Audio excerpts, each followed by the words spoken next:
Bonjour chers modélistes et bienvenue dans cette nouvelle vidéo. Je sais, ça fait longtemps, mais me revoilà. Et aujourd'hui, on va voir la fabrication du garage pour locomotive qui figurera sur mon réseau. Donc on voit ça tout de suite. Donc voici l'endroit en question. On va voir tout de suite comment on fait ça. Alors j'ai fait mes tracés sur différentes planches de carton de 2 mm, type calendrier. Maintenant on va les découper. Ici j'ai le gabarit du mur d'entrée. Du coup j'ai tracé l'emplacement des portes. Donc alors je précise que moi sur mon dépôt, à cet endroit là c'est un aiguillage qui se sépare juste à l'entrée du dépôt pour faire 3 voies. Le gabarit d'une porte, si vous êtes sûr que tous vos trains puissent passer, vous faites une largeur de 6 cm et une hauteur de 6,5 pour être tranquille. Alors je vais tracer les portes. J'ai le tracé de mes portes. On va pouvoir les découper. Dans le besoin, pour des découpes fines, il est pratique d'utiliser un cutter plus précis.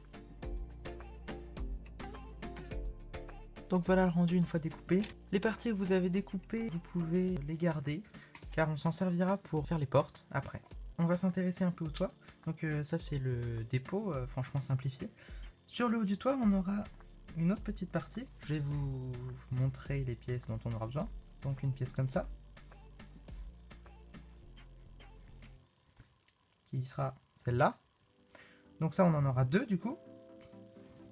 Deux rectangles comme ça, qui correspondent à ça, donc x2 pareil. Ce sera deux segments rectangulaires un peu plus grands comme ça, donc x2, pour faire notre toit. Voilà.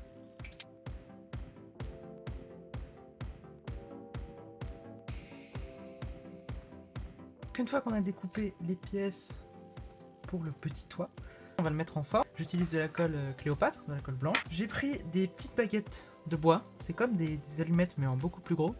On trouve ça facilement dans les magasins de loisirs créatifs. Donc on va en découper à une longueur de 2,5 cm, comme la longueur des murs. Et après, on pourra les coller dans chaque angle pour avoir une perpendicularité parfaite. On a fait nos petits traits à 2,5 cm d'intervalle à chaque fois. Vous prenez un cutter et vous faites une petite pression sur chaque côté de la baguette. Donc on a toutes nos pièces. Maintenant je vais prendre avec un pinceau un peu de colle blanche. Je vais en mettre sur une des faces d'un bout d'allumette. Le séchage est très rapide et ça tient, ça colle très fort. Pendant que cette partie-là sèche, on va s'occuper de la partie avant du dépôt. On a nos portes, donc après on viendra les découper en deux pour que ça fasse deux portes qui s'ouvrent comme ça. Pour les fixer, donc pour faire l'axe, j'ai pris des petites charnières, toutes petites charnières comme ça, en métal. Pour la partie où les charnières s'accrochent ici, on va mettre des petites vis. Et pour que ces petites vis elles tiennent bien, on va reprendre notre baguette en bois et on va découper des petits segments de cette taille-là. Donc 4 segments comme ça qu'on va venir poser là, là, là et là. Une fois qu'on a découpé nos petits segments, on va prendre notre colle blanche, on va en appliquer sur toute une face et on va venir les coller. Maintenant on va s'occuper de la deuxième façade.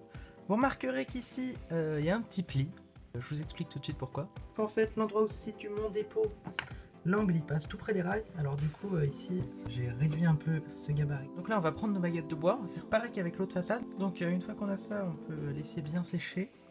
Essayer de faire ça proprement parce que après, ah oui c'est vrai que je vous ai pas précisé, moi mon dépôt, enfin mon garage, le toit je pourrais le mettre et l'enlever pour pouvoir accéder aux machines à l'intérieur du bâtiment. Et je vais décorer du coup les murs extérieurs mais aussi les murs intérieurs. Du coup si vous faites comme moi, faites ça proprement. Là, on laisse bien sécher. Si besoin, vous mettez une petite presse par-dessus pour que ce soit bien droit. Donc sur ces longs pans de mur, donc on en a deux. Enfin moi j'ai envie de découper des fenêtres. Du coup vous choisissez le tracé que vous voulez, la taille que vous voulez, tout ça. Moi je fais mon découpage et puis je vous montre ça. Alors une fois que j'ai fait mes trous pour les fenêtres, comme ceci, j'en ai découpé 4. Pareil sur l'autre mur. J'ai découpé des petits segments de baguettes comme ça. Et je vais venir les coller pile au milieu. Je vais faire une petite marque. Je vais en mettre comme ça, partout. Après ça donne ça, ici je les ai déjà collés. Et puis on fera après pareil de l'autre côté, du côté intérieur. Donc voilà ce que ça donne. J'ai mis mes poutres de chaque côté, intérieur comme extérieur. Maintenant, je vais me réintéresser à l'entrée du garage. Donc on a toujours les deux portes. On va pouvoir venir les couper en leur milieu. Et puis après, on va placer les charnières et tout et tout. Alors j'ai découpé les deux portes, j'ai bien limé les bords, fait attention que c'était bien droit, tout ça. Après, j'ai pris une planche de balsa. C'est un bon bois pour le modélisme. Donc moi j'en ai pris une feuille comme ça de 1 mm. Donc c'est facile à découper. Donc j'ai pris le gabarit de mes deux portes. Faites attention à découper les portes de manière à ce que les veines du bois soient vers le haut pour faire comme si c'était de vraies planches. Donc on découpe ça et après on viendra le fixer là-dessus. Donc j'ai découpé les petites planches de balsa avec une petite encoche ici pour faire passer la charnière. Faites attention à découper les portes de manière à ce qu'il y ait un espace pour les rails, pour qu'elles puissent s'ouvrir sans difficulté et que les rails restent en dessous.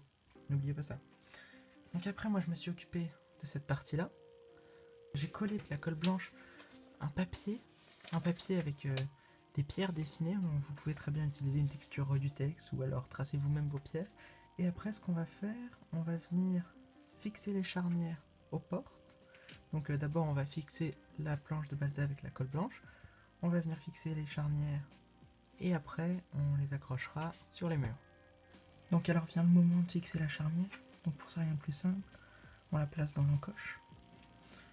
Avec un mandrin à main et une tige de filetage de 0,5 mm, on va venir percer un petit trou pour guider la vis. Après on va pouvoir venir prendre notre petite vis avec un tournevis. Puis une fois qu'on a ça, on va venir couper les bouts de vis derrière à l'aide d'une tenaille. Donc ensuite pour masquer les petites vis encore qui dépassent, j'ai découpé une autre planche de balsa pour aller au verso. On va mettre une couche généreuse de colle.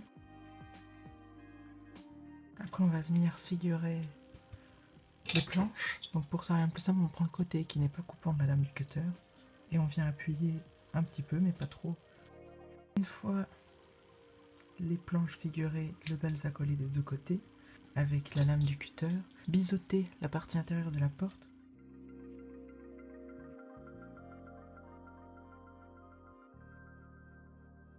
Donc ensuite pour le fixer dans le mur du garage, on avait mis les petites poutres ici pour pouvoir enfoncer les vis. On va venir fixer la deuxième. Et voilà le résultat de la façade intérieure comme extérieure.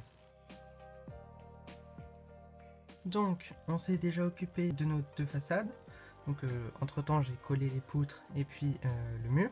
Donc on les met de côté, on les reprendra plus tard. Maintenant on va s'occuper des rebords, des fenêtres si je puis dire. Donc on va prendre un petit bout de calendrier de 2 mm d'épaisseur, comme pour les murs, comme pour tout. Et on va venir découper des petits rectangles qu'on va venir placer dans ces creux-là. Dans chaque creux de la fenêtre, j'ai découpé nos petits segments. Donc maintenant on va prendre nos façades et on va venir les coller toujours avec notre colle Cléopâtre. Une fois que les rebords sont secs, on va installer les fenêtres. J'ai pris des emballages en plastique. J'y ai tracé le contour de mes fenêtres sur ces deux bouts de plastique. Donc un tout petit peu plus grand que la fenêtre pour pouvoir le coller autour. Et puis après, ce sera caché par le revêtement.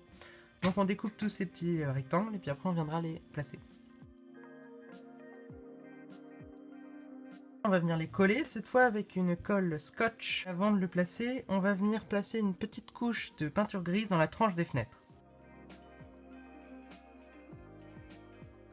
On va s'occuper des renforts des murs, donc on va mettre les pierres blanches dans chaque angle des murs de notre garage. Donc pour ça j'ai découpé des petits gabarits comme ça à la hauteur de mes murs. Donc entre chaque petite pierre il y a 5 mm, et puis ici ça fait 1 cm. Donc maintenant on va venir les découper en créneaux. Mes petits renforts de murs sont prêts. J'ai maintenant mes 4 façades, j'ai posé le revêtement de briques de chaque côté, sur toutes les façades. Maintenant on va venir les assembler, et puis on mettra après nos petits renforts de mur. Donc tout ça je vais l'assembler avec la colle Cléopâtre, donc on se retrouve après. Alors on change un peu de décor, donc ça y est j'ai fixé le garage. Donc pour ça j'ai mis de la colle néoprène, j'ai mis bien partout, tout autour, juste ici, là. J'ai déjà commencé le toit. Je vous rappelle qu'on va faire un toit amovible, donc pour pouvoir accéder aux locomotives. La charpente reposera sur ces poutres-là. Donc là, il y a la charpente qui est en train de sécher. Donc j'ai toujours utilisé mes baguettes, comme tout à l'heure, avec de la colle à bois cette fois-ci. Donc j'ai fait une charpente qui épousera bien la forme du toit. Donc je vais attendre que ça sèche et puis après on verra le fixage des planches en carton, le façonnage des tuiles, etc. La charpente du toit de notre garage est maintenant terminée. Maintenant on a nos 2 planches qui servent pour le toit. On va venir les encoller bien au milieu avec la colle à bois. On va pouvoir faire pareil avec le petit toit. Donc vous avez vu, j'ai collé le revêtement, j'ai mis les renforts de briques. Donc pareil, on va coller nos 2 planches avec la colle. Donc alors j'ai collé sur mon toit du carton ondulé, donc comme ça, un simple carton ondulé que j'ai découpé aux bonnes longueurs et que j'ai collé toujours avec notre colle Cléopâtre. Donc on va attendre que ça sèche. Pareil sur ce petit bout de toit là. Et pendant que ça sèche, on va en même temps le peindre, donc vous le peignez de la couleur que vous voulez, si vous voulez faire de la tôle en métal, en gris, etc., etc. Donc je vais peindre ça, et on se retrouve après. Donc alors, je viens de coller ce petit toit là sur notre gros toit, avec la colle scotch. Alors notre toit est terminé, je l'ai peint, on a laissé sécher tout ça, et on peut voir qu'il est totalement amovible. Je peux le mettre et l'enlever à ma guise. Donc vous pouvez, si vous voulez, peindre en dessous pour que ce soit un peu plus joli. J'espère que ça a marché pour vous comme pour moi. Pour les portes de notre garage, on verra dans une prochaine vidéo 2 systèmes. Un système mécanique et un système électronique à l'aide de servomoteurs et du programmateur Arduino. Donc sur ce, je vous laisse.